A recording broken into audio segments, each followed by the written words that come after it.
Well, holy smokes. It is very late, and I have been on the phone for the last several hours because the president has announced he is stepping aside, and it took a lot of us by surprise.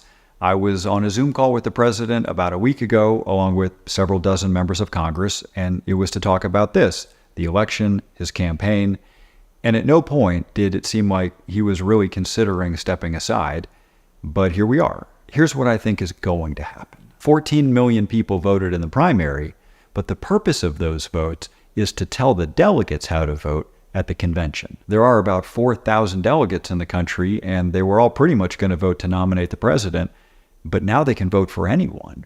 They're free agents, which means if any of you want to run for the nomination, you can, but you have to get at least 300 delegates to support you to be an official candidate. And even though I'm a delegate, I might not get to vote, because I'm a member of Congress, and the way the rules work, we don't get to vote unless the vote goes beyond the first ballot. If there are multiple rounds of voting, then members of Congress get to participate and vote for who they think the nominee should be. So the big question is, will there be multiple rounds of voting, or will the vice president have this thing pretty much locked up before the convention even starts? In the last few hours, a lot of the big names who could have run have stepped aside and endorsed the vice president. There is one senator from West Virginia telling people that he might run, and I suppose he might, but if he does, he won't win, and it won't be remotely close. I think the vice president is going to hit the magic number within a week.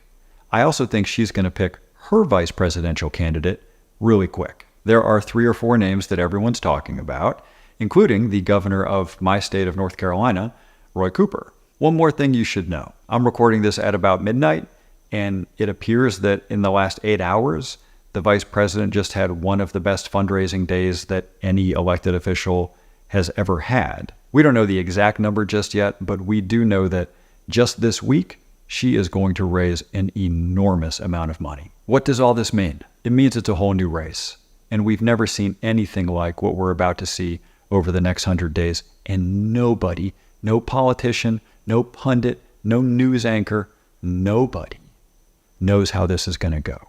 And I'll keep you posted.